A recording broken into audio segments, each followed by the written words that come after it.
Hello friends, आपका बहुत बहुत स्वागत है आपके अपने channel legal help in Hindi में। फ्रेंड्स, आज की इस वीडियो में मैं आपको बताऊंगी कि अगर आप लैंडलॉर्ड हैं, आपने किसी प्रॉपर्टी को किराए पर दिया हुआ है, तो एक लैंडलॉर्ड होने के नाते आपकी उस प्रॉपर्टी को सेफ़ और वेल मेंटेन रखना बहुत ज़रूरी है। आज मैं आपको बताऊंगी कि अगर आपकी प्रॉपर्टी से आपके टेनेंट को या फिर किसी विजिटर को कोई डैमेज हो जाता है तो लैंडलॉर्ड पर उसका क्या इम्पैक्ट पड़ता है। बीइंग अ लैंडलॉर्ड, आपकी प्रॉपर्टी में अगर किसी विजिटर को या फिर आपके टेनेंट को कोई हार्म होता है, कोई इंजरी हो जाती है, तो उसके लिए जो लेबल होता है वो लैंडलॉर्ड ही होता है। चलिए जानते हैं कि वो कौन कौन सी कंडीशन होंगी जब एक लैंडलॉर्ड किसी इंजरी के लिए जिम्मेदार माना जाएगा। अगर लैंडलॉर्ड अपनी प्रॉपर्टी को ठीक से वेल मेंटेन नहीं रख पाता है और समय समय पर उसकी मरम्मत नहीं कराता है और ऐसी कंडीशन में किसी को चोट पहुंचती है, तो उसका जिम्मेदार पूरी तरह से लैंडलॉर्ड ही माना जाता है। दूसरा ये कि प्रॉपर्टी में ऐसा कोई हिडन डैमेज छुपा हुआ है जिससे कि किसी की जान जाने का खतरा है और लैंडलॉर्ड किराएदार को ऐसा नहीं बताता है, उससे छुपा लेता है। इस कंडीशन में भी अगर कोई दुर्घटना हो जाती है तो उसका जिम्मेदार पूरी तरह से लैंडलॉर्ड होता है। तीसरी कंडीशन ये कि अगर प्रॉपर्टी का कोई ऐसा एरिया है जो कि बहुत बुरी तरह से डैमेज है, फिर भी जानबूझकर मकान मालिक उसे ठीक नहीं करवाता है और उसकी वजह से किसी किराएदार को या विजिटर को डैमेज पहुंचता है, तो उसका भी जिम्मेदार मकान मालिक ही कहलाता है। अगली कंडीशन ये हो सकती है कि एक प्रॉपर्टी जिसमें रहने की वजह से किसी की जान का खतरा बना रहता है, ऐसी प्रॉपर्टी को मकान मालिक किसी किराएदार को देता है और उसको नहीं बताता है और उसमें किसी की जान चली जाती है, तो उसका जिम्मेदार भी मकान मालिक होता है। अगर दुर्घटना होती है तो एक टेनेंट लैंडलॉर्ड के गैर जिम्मेदाराना बिहेवियर के लिए क्लेम कर सकता है, क्योंकि अपने सर्विसेज और रिस्पॉन्सिबिलिटी को उसने पूरा नहीं किया, जो कि बेसिक स्टैंडर्ड उसे किराएदार को देना चाहिए था। फॉर एग्ज़ाम्पल, टूटी हुई सीढ़ियाँ की वजह से किसी को इंजर्ड हो जाना, टूटी हुई छत है, बिजली की नंगी तारें हैं। ऐसे में अपने नुकसान के लिए एक किराएदार मकान मालिक से क्लेम की डिमांड कर सकता है। अब चलिए बात करते हैं बेसिक स्टैंडर्ड ऑफ केयर की।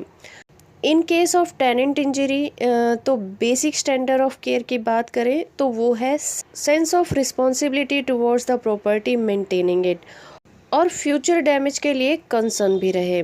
अगर ऐसा करने में लैंडलॉर्ड फेल हो जाता है और टेनेंट को कोई इंजरी हो जाती है, तो उसका जिम्मेदार लैंडलॉर्ड ही होगा। तो ऐसी कंडीशन में जो लैंडलॉर्ड है वो बहुत ही मुश्किल में पड़ सकता है। चलिए अब बात करते हैं कि वो किस तरह के डैमेज होते हैं जिनकी डिमांड टेनेंट कंपनसेशन के तौर पर कर सकता है। अगर टेनेंट को डैमेज हुआ है और उसका जिम्मेदार जो रिस्पॉन्सिबिलिटी है वो लैंडलॉर्ड है, तो ऐसी कंडीशन में जो टेनेंट है वो कंपनसेशन के लिए डिमांड कर सकता है। इसमें सबसे पहले कंपनसेशन आता है मेडिकल एक्सपेंसेस का। जो भी मेडिकल ट्रीटमेंट की में खर्च आता है, लाइक डॉक्टर्स हॉस्पिटल का खर्चा, दवाइयों का खर्चा, जितने भी दिन इलाज चलता है, जो भी दवाइयों पर खर्च होता है, उसके लिए जितना भी बिल होता है वो एक टेनेंट अपने लैंडलॉर्ड से डिमांड कर सकता है। दूसरा कंपनसेशन आता है लॉस ऑफ अर्निंग। मान लीजिए किसी टेनेंट को जब डैमेज होता है और वो वर्किंग है और डैमेज होने की वजह से उसको मेडिकल एक्सपेंसेस तो उठाने ही पड़े, साथ ही वो अपने ऑफिस नहीं जा पाता, ऑफिस की छुट्टियां हो जाती हैं और उसकी अर्निंग में लॉस हो जाता है। तो ऐसी कंडीशन में लॉस ऑफ अर्निंग के लिए भी वो अपने लैंडलॉर्ड से कंपनसेशन की डिमांड कर सकता है, क्योंकि जितने भी दिन वो ऑफिस नहीं जाता है उसकी अर्निंग पर फ़र्क पड़ जाता है। तीसरी तरह का कंपनसेशन होता है physical and mental distress. Physical and mental distress इस तरह से हो सकता है कि मान लीजिए किसी की टांग टूट गई, तो वो उसे फिजिकल डैमेज हुआ, फिजिकल डैमेज की वजह से उसे जो तकलीफ़ें हुई, इसमें खर्च के अलावा उस व्यक्ति को जो भी तकलीफ़ें और जो भी दर्द सहना पड़ा या फिर मेंटल डिस्ट्रेस से गुजरना पड़ा, उस चीज़ को कंपनसेट किया जा सकता है, क्योंकि ये एक तरह से अनएक्सपेक्टेड इंजरी थी जो कि लैंडलॉर्ड की लापरवाही की वजह से हुई।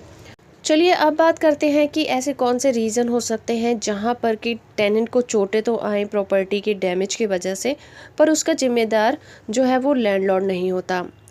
अगर रेंटल जो प्रॉपर्टी है बिल्कुल सही है, अगर उसको किसी भी तरह की प्राकृतिक आपदा के कारण डैमेज होता है और ऐसी कंडीशन में टेनेंट को कोई नुकसान हो जाता है तो टेनेंट कंपनसेशन की डिमांड लैंडलॉर्ड से नहीं कर सकता।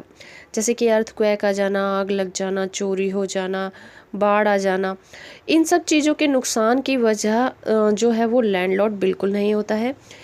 ये एक तरह की प्राकृतिक आपदाएं होती हैं, तो इसके लिए कंपनसेशन की डिमांड नहीं की जा सकती है। तो एक लैंडलॉर्ड होने के नाते सभी मकान मालिकों का ये कर्तव्य होता है कि वो अपनी प्रॉपर्टी को डैमेज होने से बचा के रखें, क्योंकि इसमें उनका भी भला है। प्रॉपर्टी की जो निरंतर है मेंटेनेंस को ध्यान में रखें, उनकी रिपेयरिंग करवाते रहें। जो भी एरिया ऐसे हैं जो कि डैमेज हैं, हल्के फुल्के भी डैमेज हैं, उनकी एक लिस्ट बनाई जा सकती है ताकि आने वाले वक्त में धीरे धीरे उनकी मरम्मत भी कराई जा सके। तो फ्रेंड्स, ये था आज का हमारा वीडियो। उम्मीद करती हूँ आपको ये वीडियो पसंद आया होगा। अगर आपको ये वीडियो अच्छा लगा है तो आप इसे लाइक करिए, शेयर करिए, और अगर अभी तक आपने मेरे चैनल को सब्सक्राइब नहीं किया है तो सब्सक्राइब कर लीजिए और साथ में दिए गए बेल आइकन को भी ज़रूर प्रेस करिए। तो फ्रेंड्स, आज के लिए इतना ही, मिलते हैं अपनी नेक्स्ट वीडियो में। तब तक के लिए थैंक यू वेरी मच।